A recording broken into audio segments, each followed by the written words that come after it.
Shalom, Bapak Ibu, Saudara-saudari yang terkasih, dimanapun berada, damai sejahtera buat kita semua dari Tuhan kita Yesus Kristus. Seperti biasanya, setiap hari kita merayakan pestanya orang-orang kudus. Hari ini hari Selasa, tanggal 12 April tahun 2022, kita merayakan salah satu pestanya orang kudus, yaitu Santo Sabas dari God Martir. Saya akan menceritakan bagaimana kisah dan perjalanan Santo Sabas dari God Martir ini. Dengarkan ya, Bapak Ibu, Saudara-saudari yang terkasih. Sabas hidup di kota Targovosta, Dacia, Rumania pada abad keempat. Ia dikenal sebagai seorang martir yang sangat giat meneguhkan iman orang-orang Kristen di God. Ia miskin dan tidak mempunyai kedudukan dalam masyarakat. Oleh karena berbudi luhur, beriman teguh, ia ditasbiskan menjadi lektor untuk membantu imam-imam dalam upacara-upacara gerejani.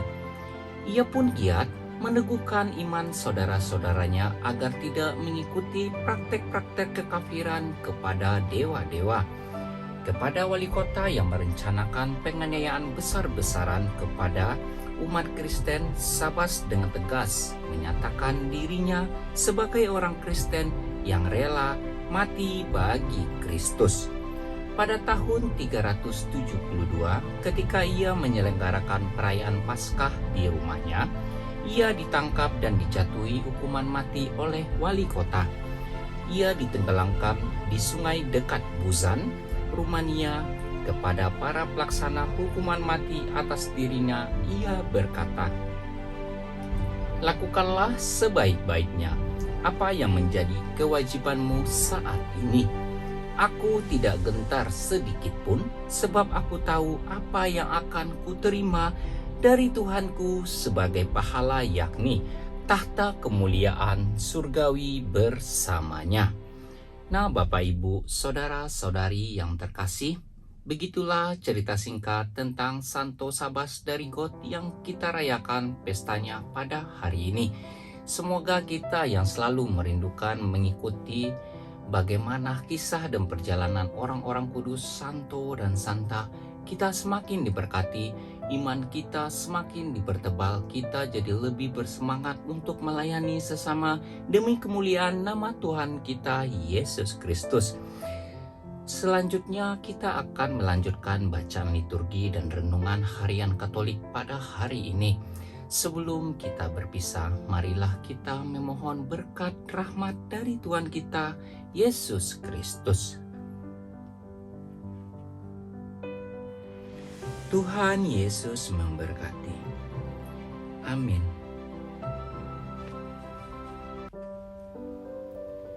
Hari ini hari Selasa, tanggal 12 April tahun 2022. Bacaan pertama diambil dari kitab Yesaya 49 ayat 1 sampai 6. Dengarkanlah aku, hai pulau-pulau, perhatikanlah, hai bangsa-bangsa yang jauh. Tuhan telah memanggil aku sejak dari kandungan, telah menyebut namaku sejak dari perut ibuku. Ia telah membuat mulutku sebagai pedang yang tajam dan membuat aku berlindung dalam naungan tangannya. Ia telah membuat aku menjadi anak panah yang runcing dan menyembunyikan aku dalam tabung panahnya.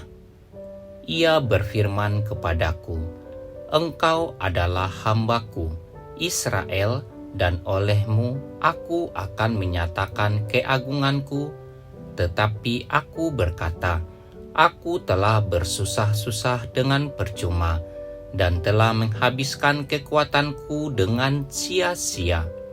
Namun hakku terjamin pada Tuhan dan upahku pada Allahku." Maka sekarang berfirmanlah Tuhan yang membentuk aku sejak dari kandungan untuk menjadi hamba-Nya, untuk mengembalikan Yakub kepadanya yang karenanya aku dipermuliakan di mata Tuhan. Dan Allahku menjadi kekuatanku, beginilah firman-Nya. Terlalu sedikit bagimu untuk hanya menjadi hamba-Ku, hanya menegakkan suku-suku Yakub dan mengembalikan orang-orang Israel yang masih terpelihara. Maka aku akan membuat engkau menjadi terang bagi bangsa-bangsa, supaya keselamatan yang daripadaku sampai ke ujung bumi. Demikianlah sabda Tuhan. Syukur kepada Allah. Inilah Injil Tuhan kita Yesus Kristus menurut Yohanes. Dimuliakanlah Tuhan.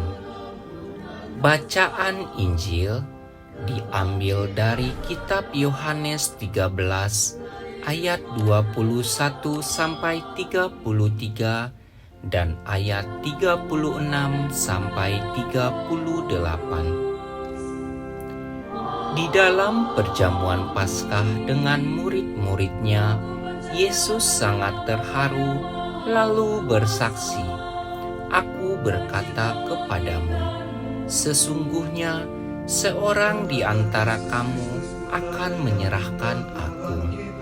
Murid-murid itu memandang seorang kepada yang lain. Mereka bertanya-tanya siapa yang dimaksudkannya. Seorang di antara murid-murid Yesus, yaitu murid yang dikasihinya, bersandar dekat kepadanya di sebelah kanannya. Kepada murid itu, Simon Petrus memberi isyarat dan berkata, "Tanyakanlah siapa yang dimaksudkannya." Murid yang duduk dekat Yesus itu berpaling dan berkata kepada Yesus, "Tuhan, siapakah itu?" Jawab Yesus, "Dia adalah orang yang kepadanya aku akan memberikan roti sesudah aku mencelupkannya." Sesudah berkata demikian, Yesus mengambil roti, mencelupkannya, dan memberikannya kepada Yudas, anak Simon Iskariot. Dan sesudah Yudas menerima roti itu, ia kerasukan iblis. Maka Yesus berkata kepadanya, "Apa yang hendak kau perbuat, perbuatlah dengan segera." Tetapi tidak ada seorang pun dari antara mereka yang duduk makan itu mengerti apa maksud Yesus mengatakan itu kepada Yudas.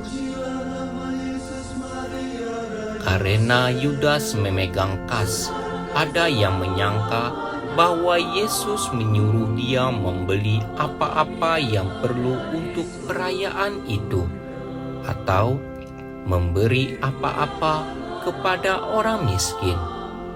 Yudas menerima roti itu lalu segera pergi. Pada waktu itu hari sudah malam. Sesudah Yudas pergi, berkatalah Yesus, "Sekarang Anak Manusia dipermuliakan dan Allah dipermuliakan dalam Dia. Jikalau Allah dipermuliakan di dalam Dia, Allah akan mempermuliakan Dia juga di dalam dirinya dan akan mempermuliakan Dia dengan segera. Hai anak-anakku, tinggal sedikit waktu saja aku bersama kamu. Kamu akan mencari aku, dan seperti telah kukatakan kepada orang-orang Yahudi, ke tempat aku pergi tidak mungkin kamu datang. Demikian pula aku mengatakannya sekarang kepada kamu." Simon Petrus berkata kepada Yesus, "Tuhan, kemanakah engkau pergi?" Jawab Yesus, "Ke tempat aku pergi, engkau tidak dapat mengikuti aku sekarang. tetapi kelak engkau akan mengikuti aku. Kata Petrus kepadanya, Tuhan, mengapa aku tidak dapat mengikuti engkau sekarang? Aku akan memberikan nyawaku bagimu. Sahut Yesus, nyawamu akan kau berikan bagiku? Sesungguhnya aku berkata kepadamu, sebelum ayam berkokok, engkau akan menyangkal aku 3 kali. Demikianlah sabda Tuhan. Terpujilah Kristus. Renungan Harian Katolik hari ini, hari Selasa tanggal 12 April tahun 2022. Yesus mengatakan bahwa salah satu dari muridnya akan bertindak sebagai pengkhianat. Kata-kata Yesus ini membuat para murid bertanya siapa yang dimaksud. Yesus hanya memberi tanda. Pada saatnya orang tersebut akan terlihat. Yudas akan mengkhianati Yesus dan Petrus akan menyangkalnya 3 kali. Yesus tahu bahwa pengkhianatan itu berujung pada sengsara dan kematiannya. Kalimat Yesus kepada Yudas justru bernada perintah, seakan menandai kesiapan Yesus menjalani babak akhir pelayanannya di bumi.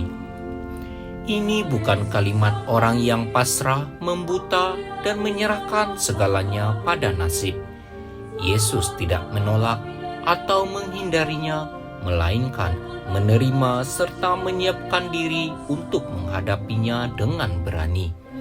Itu semua dilakukan Yesus karena cintanya pada manusia. Menjadi bahan permenungan kita, penyaliban Yesus adalah hasil pengkhianatan Yudas atau Allah berkarya dalam diri Yudas.